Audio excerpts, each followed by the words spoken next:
Good morning from Malibu, California, and good afternoon to those of you who are in different time zones. Welcome to Pepperdine's Graduate School of Public Policy and room LC 155 for today's Live from Malibu April short course session with Dr. Robert Kaufman on Trump's principled realism and the major themes in foreign policy.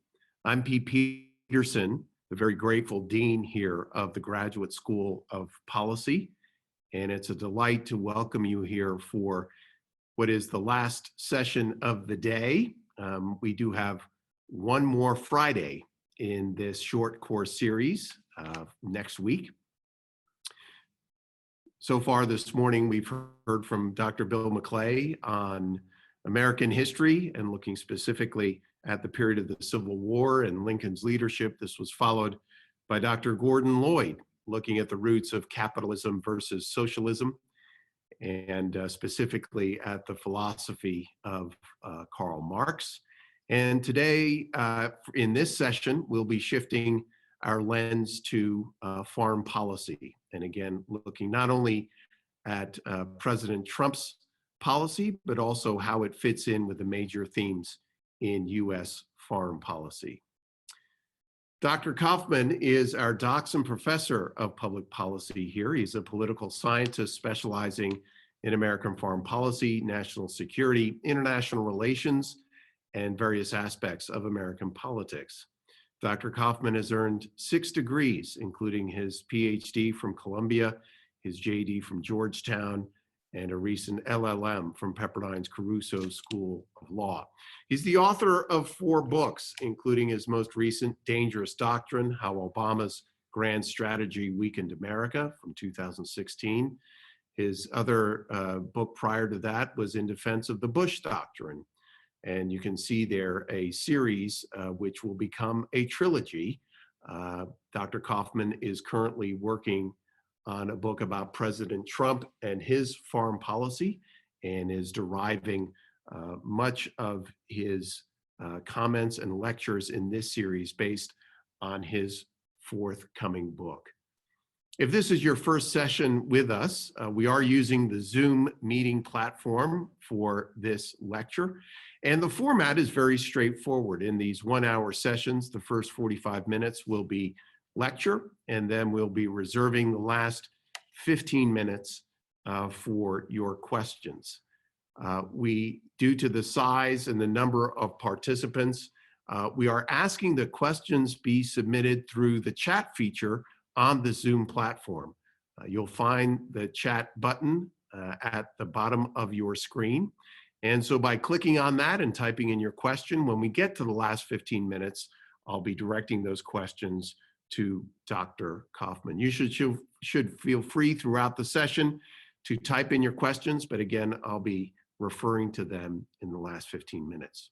All of you and all of those who have registered for this session, well over 100 people, will be receiving a link to the recorded version of this session within 24 hours of this morning's lecture, along with a few different links to either some of the books or articles that Dr. Kaufman will be referencing.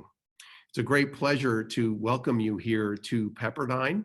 And so without further ado, I will welcome you here into room LC 155 and Dr. Robert Kaufman. Dean Peterson, thank you for the generous introduction. For those of you who are coming back to listen to me again, it brings to mind what Samuel Johnson described as a second marriage, a triumph of hope over experience. So caveat emptor, let the buyer beware, I warned you. Today I'm going to be talking about the Middle East, and before I do that, I'll give a few remarks about what we've done so far. In the first session, I talked about President Trump's overall approach and how it drew from various traditions without being beholden to a single one.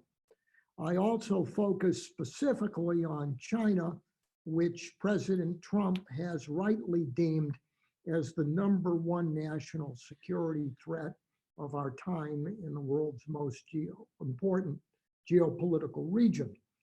Last time we focused on Europe, which is second in importance geopolitically based on power potential, and discussed Trump's approach to that region based on some of the general themes of his overall approach, such as reciprocity, burden sharing, and the understanding that our main rivals were geopolitical rather than phenomenon such as global warming or failed states. Today, I'm going to talk about the Middle East with one concluding remark about what I said last time with regard to Europe on the issue of reciprocity. And what I argued last time is that contrary to some of his critics or their interpretation of President Trump has reaffirmed our commitment to NATO, but he expects greater reciprocity on the economic, the military, and the security side. I also identified Western Europe as the chief culprit in the lack of reciprocity that has bedeviled several American presidents prior to President Trump. I also singled out, as President Trump rightly has, Germany for criticism because of its influence, power, and its behavior across the board that has undermined any rational notion of reciprocity. And on the economic sphere, I didn't mention it last time, but the coronavirus and its long-term ramifications highlights this issue in bold relief. One of the things that President Trump must insist on, is inclined to insist on, and we have to be very, very vigilant in insisting on it, is reciprocity from Europe insofar as we decouple our economies from China. Germany has a terrible record on this. Italy, accepting this road beltway initiative that's a Trojan horse, has a terrible record on this. And the next sphere of competition that's going to be a test of this reciprocity that we must insist on in light of the gathering Chinese danger and the coronavirus in particular is the 5G threshold we are on. We cannot afford here or with our allies to make ourselves dependent on 5G and cyber communication that is a critical aspect of our national security, rightly understood. I think the president understands that better than anybody on the American political scene for many, many years. And this is going to be a battleground and a test to see whether our Western European allies, and Germany in particular, will respond to President Trump's rightful insistence on reciprocity. Let's turn to the Middle East, which is a paradox. It's a paradox because of the three major geopolitical regions. The Middle East, even during the Cold War, was the least important of the three, although significant. It's even less important now relative to Europe and East Asia for reasons I'll elaborate. And yet the paradox is that we've spent more time on it because of the immediate conflagrations of the region than objective proportionality warrants. Indeed, for too long, the United States has found itself dominated by the Middle East to the detriment of addressing the nation's more significant long-term challenges.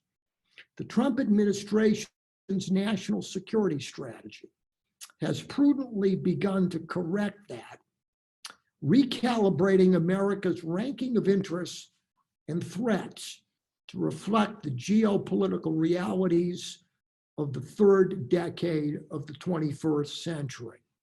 Now, even at the apogee of the Middle East's significance during the Cold War, preventing hostile powers from dominating either Europe or Asia loomed as the more paramount challenges. Even so, the United States during the Cold War rightly deemed it vital to prevent the Soviet Union or any other hostile power, Iraq, Iran, Nasser's Egypt, from directly or indirectly dominating the Middle East oil reserves on which the United States, its allies, and much of the world depended.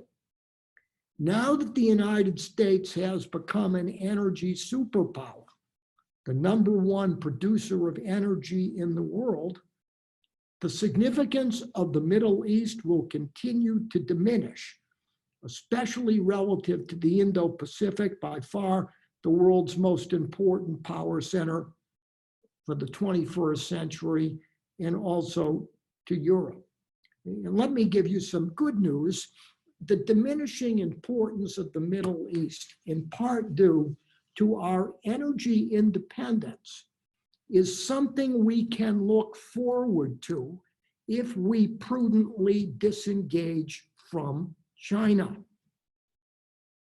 One of the things that forced the United States into many a devil's bargain, based on the ethic of the lesser evil during the Cold War, was simply put that the Middle East contained 3/4 of the world's oil reserves.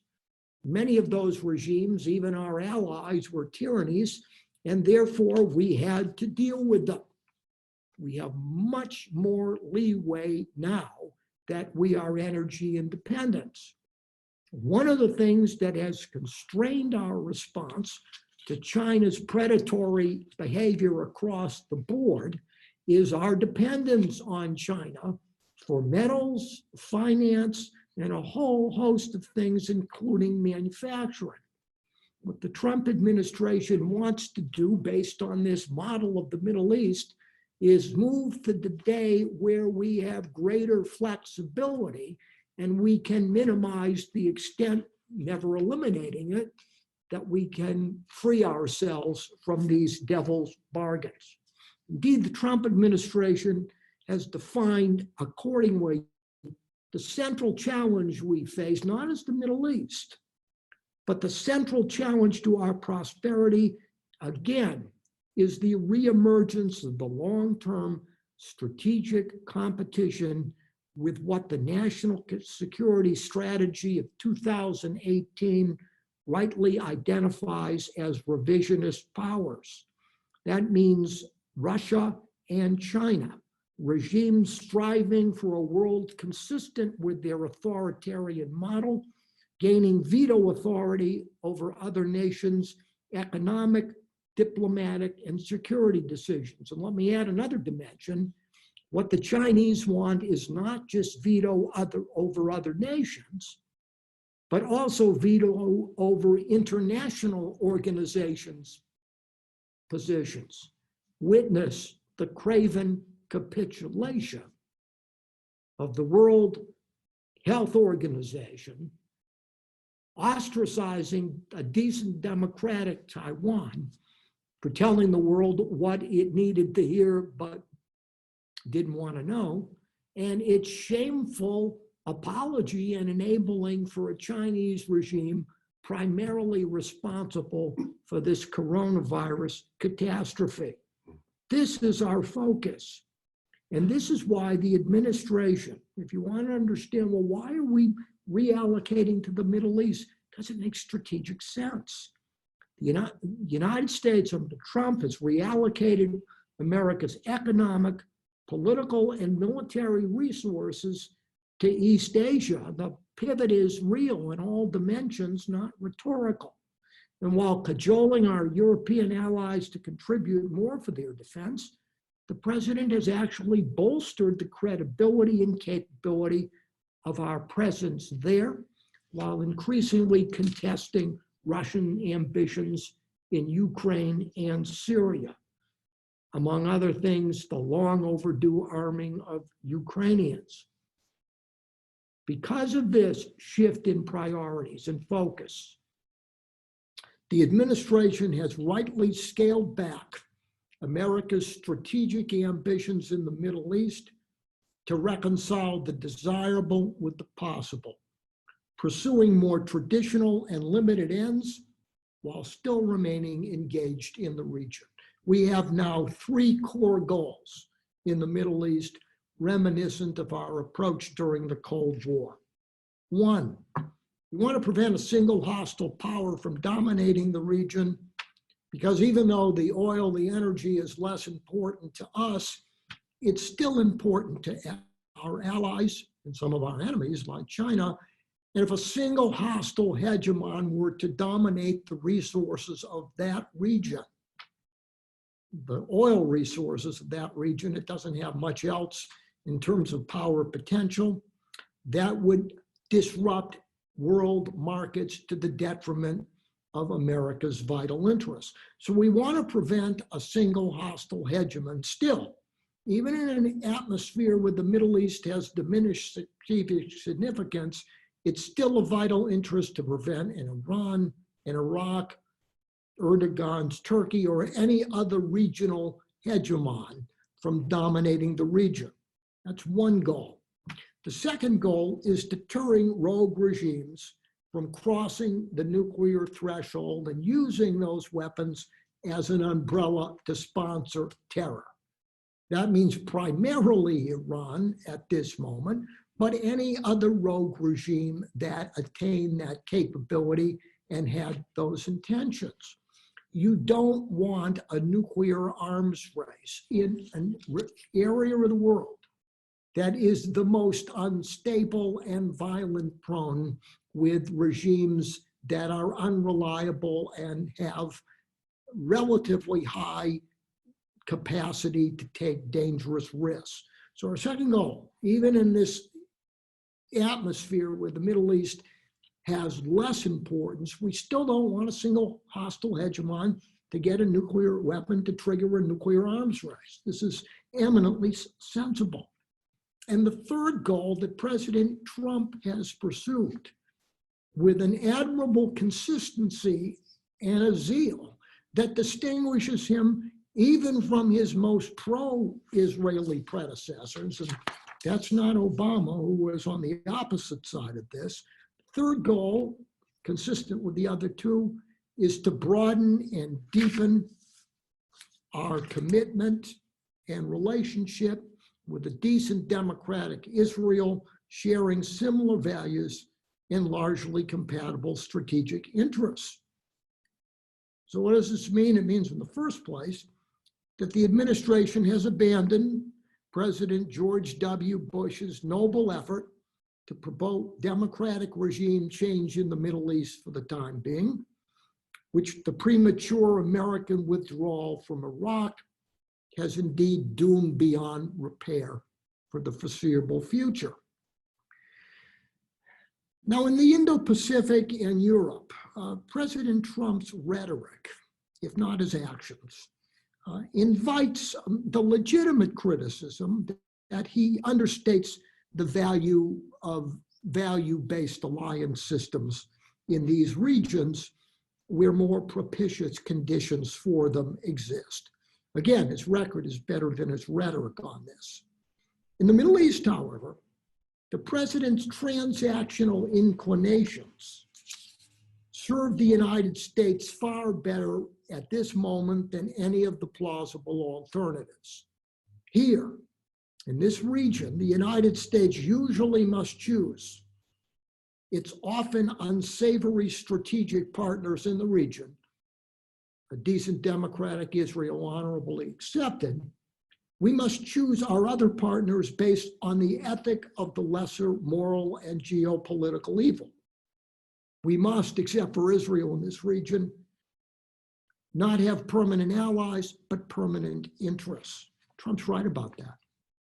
Secondly, the Trump administration has substantially, though provisionally, restored strategic and moral sanity to American foreign policy by reversing his predecessors' feckless policies toward Iran and Israel.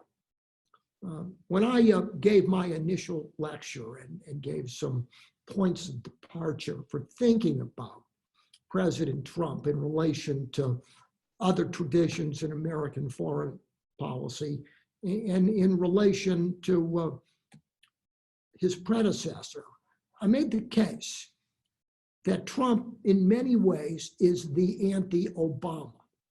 Nothing illustrates this more than Trump's approach to Iran and Israel. A totally 180-degree different approach than Obama's, which the current speaker believes is in Trump's favor. Instead of conciliating a virulently Islamist Iranian regime, the administration has rightly identified Iran's nuclear program and its regional aspirations as a paramount threat to America's interests in the region and those of our allies. The administration thus abrogated President Obama's fatally flawed nuclear deal with Iran that facilitated Iran's crossing the nuclear threshold while subsidizing that rogue regime economically by lifting sanctions. Although President Trump has received a lot of criticism for abrogating the Iran deal, it's stunning why. Consider this. Even if the Iranians had abided by the terms of the Iran deal, even defenders of the agreement, such as Tom Friedman of the New York Times, also an admirer of the Chinese political system compared to ours when Republicans run it, admitted that this was a deal that did not impose many barriers to Iran eventually crossing the nuclear threshold, even in the unlikely event they abided by it. Secondly, the agreement was not even verifiable. Let me give you an example. In order for the United States to inspect, quote unquote, these Iranian facilities, it required Iran's permission. What is the likelihood that Iran, that had cheated on previous agreements, was going to facilitate the United States discovering Iranian violations by opening up its facilities? You have to be very naive to believe that that was possible. In the third place, the Iran deal's provisions called for what President Obama labeled snapbacks, meaning that in the rare event that you actually detected an Iranian violation, that issue would be brought to the Security Council, where the Security Council would decide to reimpose sanctions. Let's deal with reality for a minute, which also plays into President Trump's justifiable skepticism about multilateral institutions. If you bring an Iranian violation to the Security Council and you're trying to snap back sanctions, that means that you have to convince Russia, China, and France, who have the veto, to go along with you. What's the likelihood of that, given Russia as Iran's primary enabler, with China ranking a not so different second? And what's the likelihood that the French will cooperate with you 95% of the time? In other words, even if we could detect a violation, it was meaningless. And the fourth thing that the Iran deal didn't do was cover Iran's ballistic missile program, which had progressed thanks to the machinations of North Korea, where Iran had not only developed the capacity to deliver missiles regionally, ballistic missiles, but also had developed an intercontinental ballistic missile based on the North Korean Taekwondo 2. Trump swept that all aside. Instead, he reimposed and intensified sanctions on Iran, which has reduced Iran, along with the pressure on oil prices, to an economic basket case. At the same time, Trump has successfully encouraged the formation of a regional coalition, including Israel and Saudi Arabia, stoutly to resist Iranian ambitions. All this makes eminent geopolitical and moral sense. And meanwhile, the administration, trying to keep Iran in its box, has prudently, until now, refused to rise to the bait of Iran, which hopes to provoke a full-fledged confrontation as a way of undermining President Trump's re-election process. Also, however, Trump has raised the barriers of deterrence, warning Iran, not just in word, but in deed, that woe betide them if they pushed us too far. There'd be no cave-ins this time, no Syrian red lines this time. President Trump bolstered enormously the credibility of American deterrence by assassinating or ordering the assassination in early January of Qasem Soleimani, one of the most odious enemies of the United States for multiple decades, responsible for the death of thousands of Americans, including in Iraq. Bravo to Trump, and what's most disturbing about this is that most of the Democratic Party and much of the world condemned the United States and not Iran for this long overdue payback to multiple Iranian provocations going all the way back to the blowing up of the embassy in 1983 in Syria, where Iran was implicated. I'll talk next week about the vexatious problem of building a consensus for a recalibrated foreign policy in an atmosphere where many of the issues of the day, instead of generating consensus, actually reflect the bitter divisions in the American political system, where the default position of too many people is to reactively devaluate whatever President Trump says or does, regardless of whether it's right or wrong, because it's President Trump who did it or said it. This puts us in unique and dangerous territory, as I'll emphasize next time, in a world in which we are going to need to forge at least some elements of a bipartisan consensus about who the threat is, how to rank threats, and what to do about it prudently, reconciling the desirable and the possible. To quote Lincoln, on this issue, on these existential national security issues, a house divided against itself will not stand. And this is a dangerous territory that we're going to have to discuss at length. Although President Trump has rightly been criticized for de-emphasizing American ideals rhetorically, although his record is better, he's a paradox. One of President Trump's most important decisions for the good in the Middle East, but it resonates everywhere, is his not so ironic example of principle complementing his strategic calculation, a principle that people have been inclined to underestimate with regard to President Trump.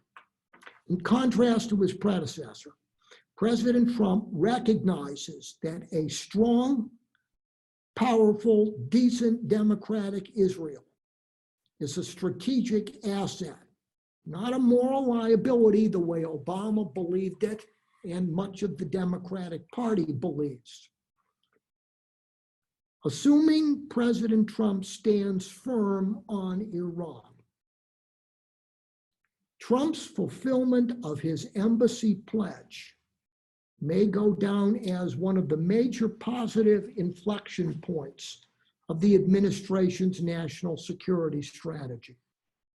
Precisely the opposite of President Obama's Syrian cave-in that lowered the barriers to aggression everywhere. Keep in mind, once Obama folded on that Syrian red line, their use of chemical weapons, and invited, of all people, the Mephistopheles of Putin to rescue us. That not only lowered the barriers for aggression in the Middle East, but it also coincided almost immediately with the intensification of Putin's campaign to dismember the state of Ukraine and emasculate its independence.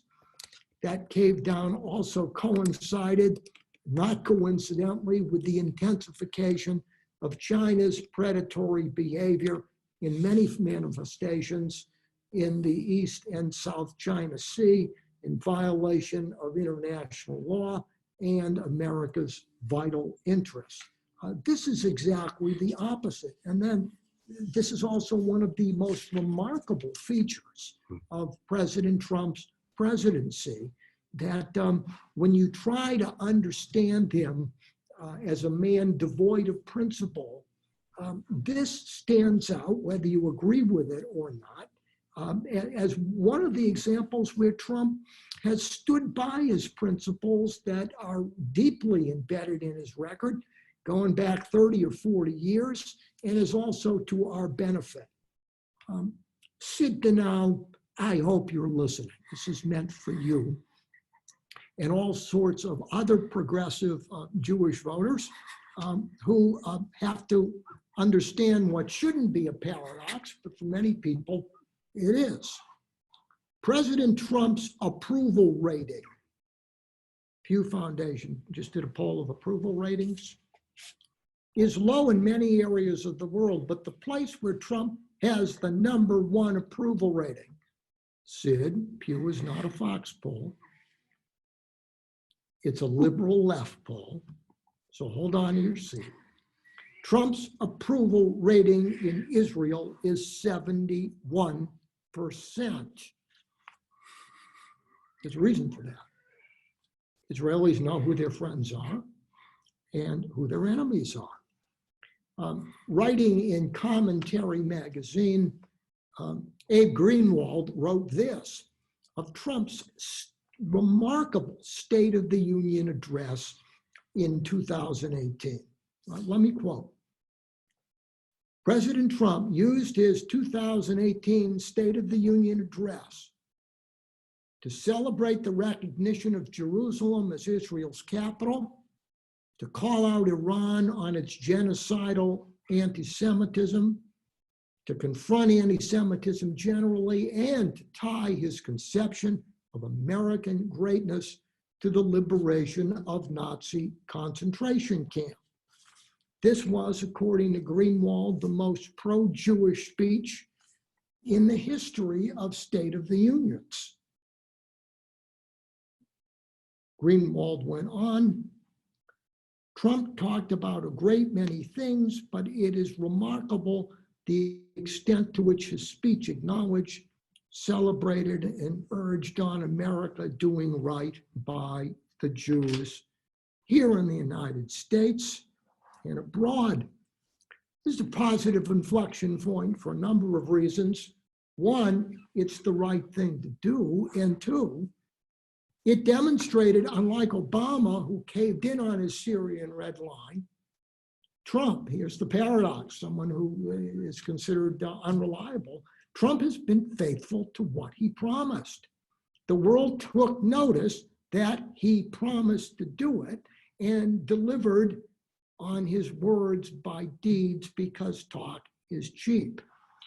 In international relations, deterrence depends on credibility, capability, and resolve. Meaning what you say, saying what you mean, because the greatest dangers rise when actions don't match words and you invite miscalculation.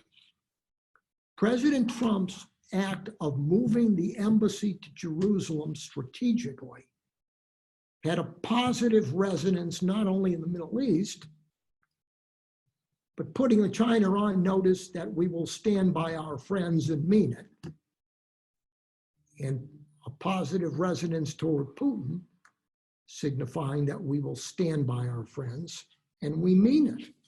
Indeed, the president's decision to move the American embassy to Jerusalem is a not so ironic example of his genuine principles, complementing his strategic calculations more than his critics recognize. The third major accomplishment of Trump, he has inflicted a major defeat on ISIS, which is not complete, but it is significant. ISIS no longer has the large safe haven and has lost the preponderance of its capabilities. Even with these positive accomplishments, which are provisional, there are dangers and uncertainties which remain. Will President Trump's strategy of robust deterrence in the Middle East be sufficient to deter an increasingly desperate Iran? Iran's recent behavior in the Gulf just a few days ago, the Iranian Guard, the naval component of it, provoked dangerous confrontations with American combat ships, raises the question of whether Trump's strategy of deterrence and pressure, short of war, will suffice to deter an increasingly desperate and bellicose Iranian regime. Probably the greatest issue that's been neglected by Trump and his predecessors, but it's looming increasingly large, is what to do about Turkey. An increasingly Islamist, authoritarian, anti-American Turkey no longer belongs in NATO, which doesn't have a mechanism for throwing countries out or suspending their membership, as it should have when their strategic calculations and regimes change in an anti-American, anti-Western direction. As former Secretary of Defense for George W. Bush, Jeb Babin warned in February, Turkey taking delivery of Russian S-400 missiles, a missile defense system, threatening to our aircraft, is the latest in a long series of events through which Turkey has proved itself to be an adversary rather than an ally. That goes for the refugee crisis. It is also a legitimate concern whether our pullout of Syria will lead to a bloodbath detrimental to our interest, abandon the Kurds. And it's also likely, whether we want to admit it or not, that the agreement with Taliban in Afghanistan is a fig leaf for withdrawal rather than a genuine barrier to the Taliban winning. And if we're honest about that, I think we have to recognize the real possibility that that agreement will be a prelude to a defeat rather than an honorable exit. But here's the upshot. On one hand, Trump's right that the Middle East will remain important, but increasingly secondary to America's larger strategic interests in Europe in the Indo-Pacific. Trump is absolutely right, and it's long overdue on the fundamental issue of recalibrating our resources to these more important regions. The Trump administration's pursuit of more limited ends in the region indeed well accords with the dictates of strategic prudence. On the other hand, as a caveat, the mounting defiance of a revolutionary Iran reminds the United States that we can still not disengage entirely from a region that may not be as vital to us, but still vital to our vital allies. So far, if I had to sum it up, with the uncertainties notwithstanding, President Trump's policies in the Middle East deserve 2.8 cheers on a scale of 3. Thanks for your forbearance, and I'm looking forward to any questions you might have. Well, Dr. Kaufman, excellent set of points and a lecture. We do have some questions that are already teed up. And one does seem to take on one of the the points that you're making regarding President Trump's trustworthiness. But it could be seen, as I'll read you here the question, that it wasn't Trump who made the obligation, it was the United States. And that is the relationship with the Kurds. Syria, as you said, the challenges with ISIS need to be seen, I think, as one of, as you say, the provisional successes of foreign policy and military policy under the Trump administration.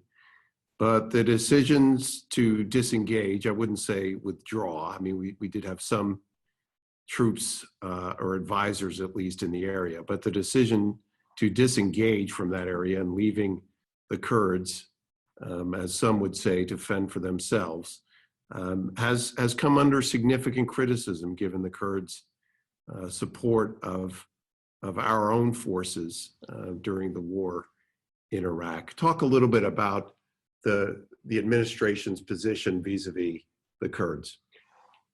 That's a very legitimate concern. I also share it. Other than the Israelis, there's no group of people in the Middle East that has been as loyal as the Kurds. And there are 30 million Kurds spread across parts of Turkey, Iran, and Iraq. This is not an insignificant group of people. They were the most pro-American in literally every fight that we've had since 9/11. The Trump administration's argument, which is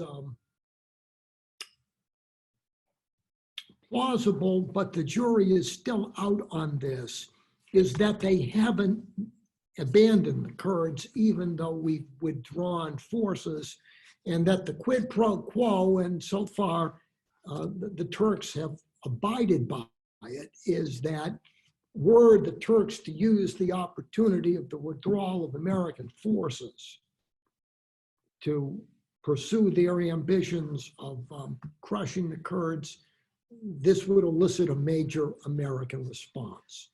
And so far, we have not seen the Turks move in that direction. They've gone for softer territory, holding Western Europe hostage with refugee crises. And you could also make a positive case that the assassination of Qasem Soleimani gives more credence to Trump's threat that in the event that the Turks don't exercise restraint toward the Kurds, Trump may take strong action. That argument is plausible, but it's problematic. It reminds me of the arguments of Nixon and Kissinger after the Vietnam Peace Accords of 1973, that if North Vietnam didn't abide by them, the United States would use massive power to reintroduce our military, at least in the air, to Vietnam. I think that's politically unrealistic. And I think it's a very legitimate criticism, and I'd reframe it this way. Has President Trump's withdrawal of not a token, but not a large American force, is it really worth the cost of lowering the barriers of deterrence that operate toward Turkey? And can we rely on these other barriers sufficiently to tame Turkish behavior? I actually agree with the critics on this, and I think that the weight of the evidence suggests that this is a decision that deserves criticism, and we may rue that decision, although the jury is still out right now. I agree with the tenor of the questioner's comment that this seems to run against, and it's not necessary, and it's not morally desirable, an otherwise sound approach of Trump standing by friends. And let me underscore what the questioner, I think, implies. It wouldn't have taken a huge continuation of commitment. We weren't talking about hundreds of thousands of soldiers. We were talking about enough soldiers that so far had indeed deterred the Turks. So why jettison the formula for a relatively small benefit given the relatively small force and the relatively great risk?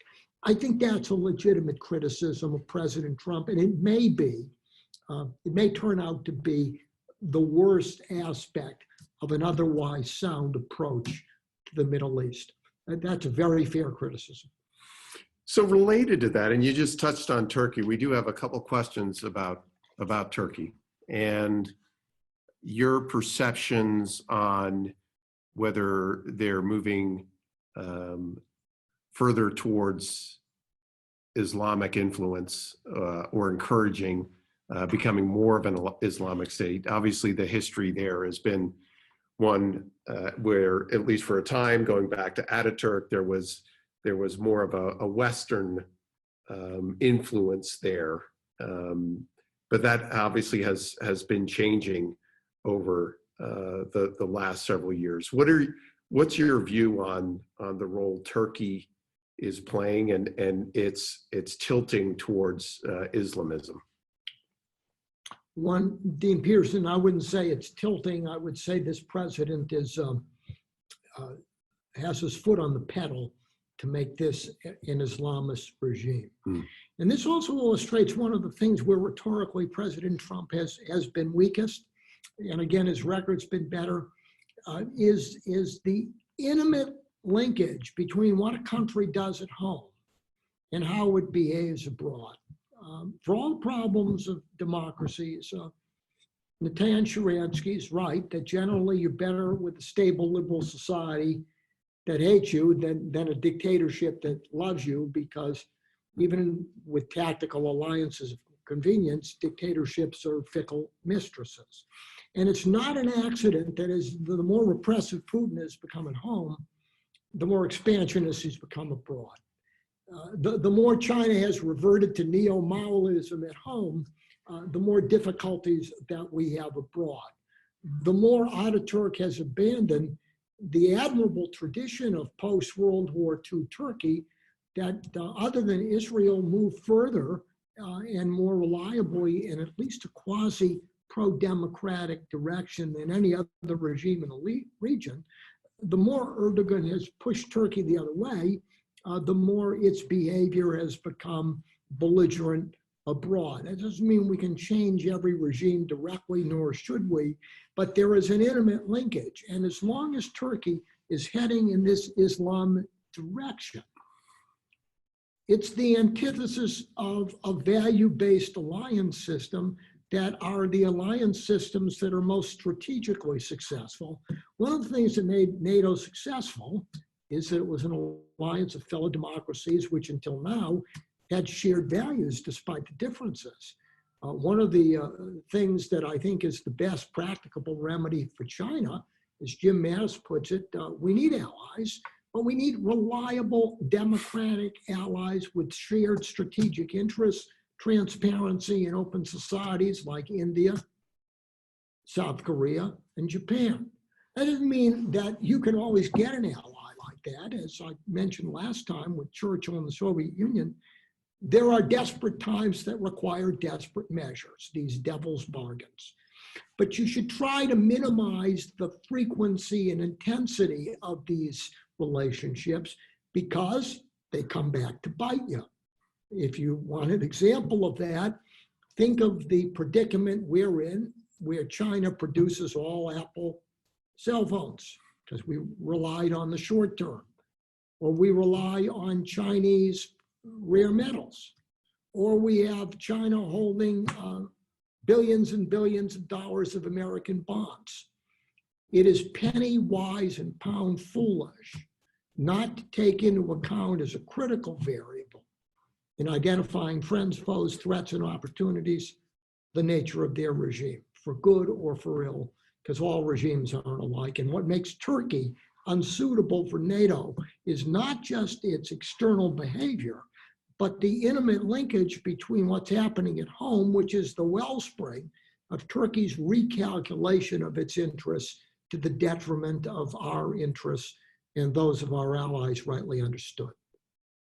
Very good point. So as we're obviously in this region, some questions about our relationship with Saudi Arabia. This is obviously one that is complex for many reasons, and in some ways related to the challenges that we will continue to face with China, and that we have economic alliances, but we also may that obviously line up, and some would say overly dependent. That's changing with fracking, and I think that's certainly the positive. But when economic alliances conflict with international foreign relation alliances, there's obviously a real tension there. And so wondering if you could talk a little bit about the relationship with the Saudi royal family, with MBS, the crown prince there, the Khashoggi murder, and where you see the direction of that relationship. Let's not mince words. The Saudi Arabian government is a repressive regime. It's a theocracy. They do murder people. In the first decade of the 21st century, their export of madrasas contributed significantly to the terrible phenomenon of Islamism politically and its manifestations in terror, all of that. Politics, however, requires making some reasonable distinctions. One, Saudi Arabia, at its worst, doesn't command the power or the influence that China does, so that our dependence on Saudi Arabia for oil, which is unavoidable, raised some of the same questions, but didn't raise it to the existential degree that our dependence on China did. And then secondly, and here's a real difference between our situation with Saudi Arabia and China. China seeks to dominate East Asia, the Indo-Pacific, and probably the world. So they're in conflict with us. For all our differences with Saudi Arabia right now, the Saudis have come to conclusion, the way the Iranians, the way the Israelis have come to the conclusion, and we have. There's a convergence of interest that Iran is the greater evil in the region. Now, if Iran falls, then we need an agonizing reappraisal of that relationship. But for the time being, unlike China, the Saudis, the Israelis, and the United States are on the same page as far as what the greater danger is. And not only that, for all the problems of Saudi Arabia, which people rightly focus on, there's even been movement on the Arab-Israeli dispute to an unprecedented degree of maybe provisional, but at least significant contemplation that maybe cooperation with Israel is not such a bad thing, and at least for the time being, they can live with it. So on the matter of interest coinciding, there's a significant difference in Saudi Arabia's favor compared to China, although the danger of relying on a regime like that is something that we have to take seriously in any circumstance. So that actually leads to another question that's been raised by a couple people about the what is the greatest threat, and you're saying that it's China for sure. Well, Jim Mattis got it right. Yep. In the Indo-Pacific, the #1 region is China. In Europe, #2, it's Putin's Russia. And in the Middle East, #3, it's Iran. So your thoughts then on how Iran is now the country, to the degree we can know these things, that appears to be the one that is dealing most heavily with the pandemic. Is there a metaphor there in the pandemic, which we know came out of China? Is there a metaphor there for, if not a reality, that with Iran dealing with the pandemic more than any other country in the Middle East, that also happens to be the country with the closest relationships to China? it's not a coincidence that, as Jim Mattis put it, the 3 or 4 most dangerous regions of the world, in the major regions of the world, our enemies are tyrannies. And those tyrannies, despite their differences in the long term, like Russia and China, cooperate with one another because their first quarrel is with law and order. We're the chief obstacle to Russia's ambitions to reverse the outcome of the Cold War. Those are Putin's words, not mine. We're the chief obstacle to China's ambitions to make the world safe for the Belt and Road Initiative, and we're the chief obstacle to Iran's ambitions by their own rhetoric to impose a 9th century caliphate on the United States.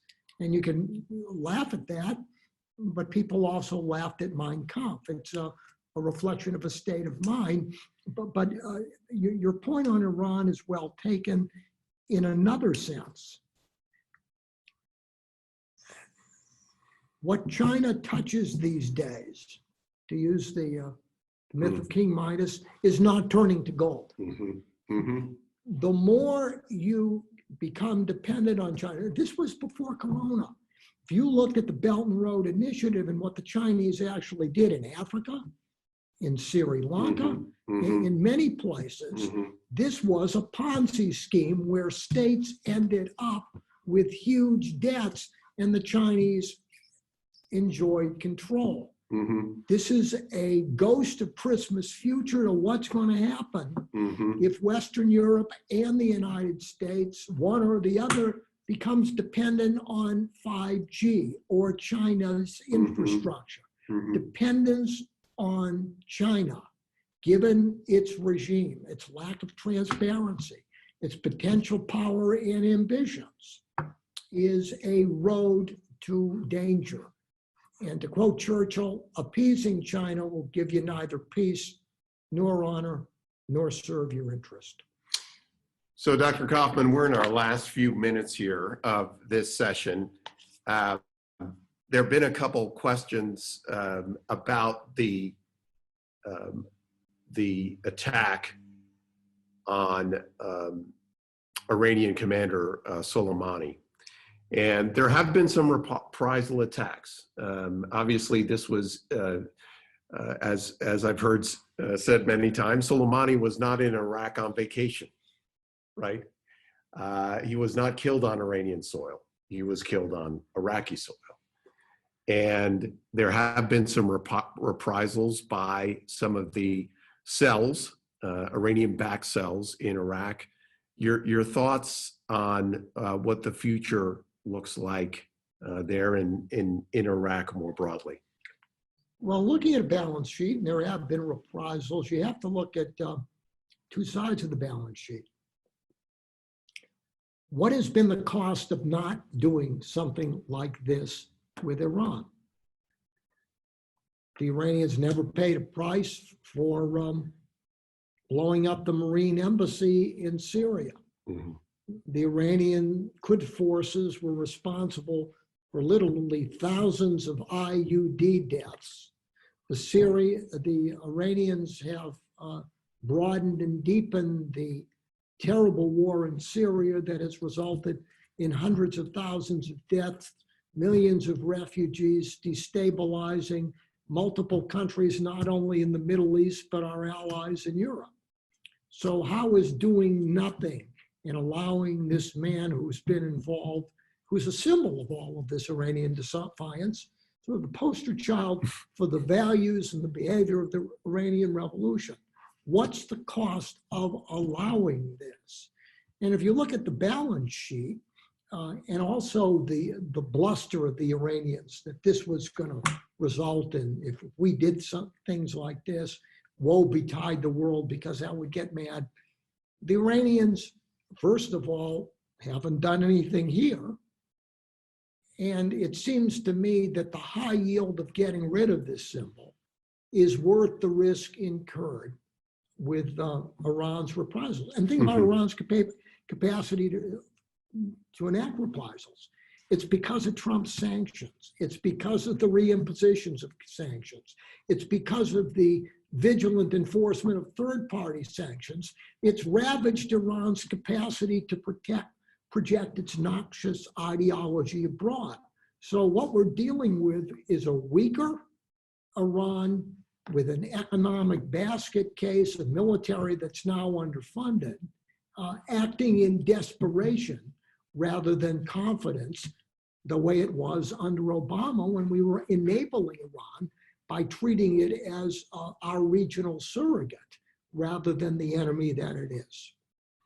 Well, on that note, Dr. Kaufman, thank you. And thank you all for your questions. Great discussion on the Middle East.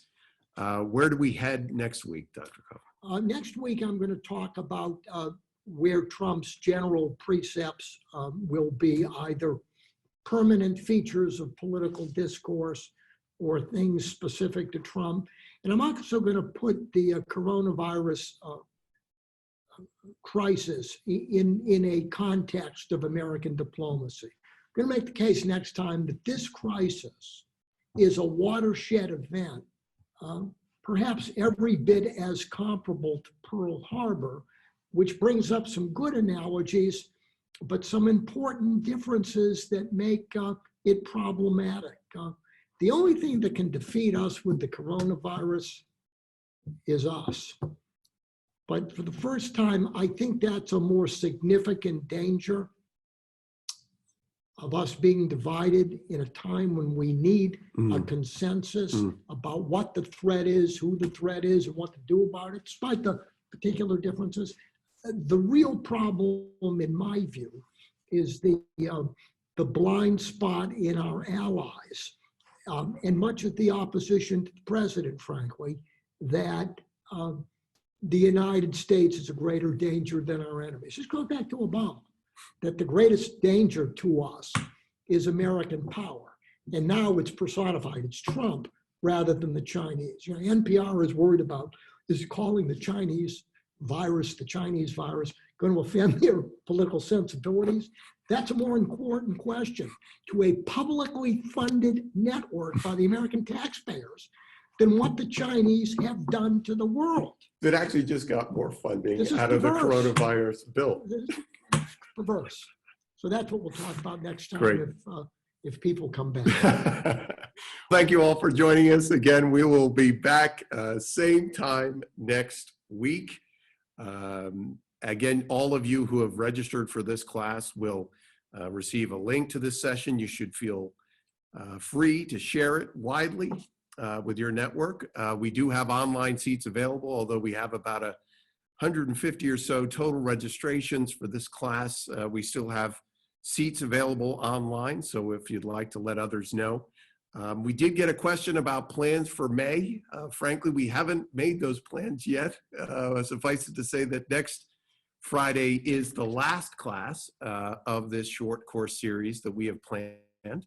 But we do have other single sessions coming up. I know, for example, that in 10 days, we're going to be welcoming Andy Puzder, one of our senior fellows here at the Policy School, to talk about the Reopening America strategy. And so all of you will be getting links to our upcoming sessions, but we are discussing what our plans will be for May. And suffice it to say, you'll all be notified as those plans develop. Dean Peterson, in terms of the number of seats for next week, is it possible to kick out Sid now to make sure there's an extra seat, or is that actually beyond our capability? Our executive producer of these broadcasts, Melissa Espinosa, who is off camera, does have those abilities. Well, we should consider that. Great, great, great.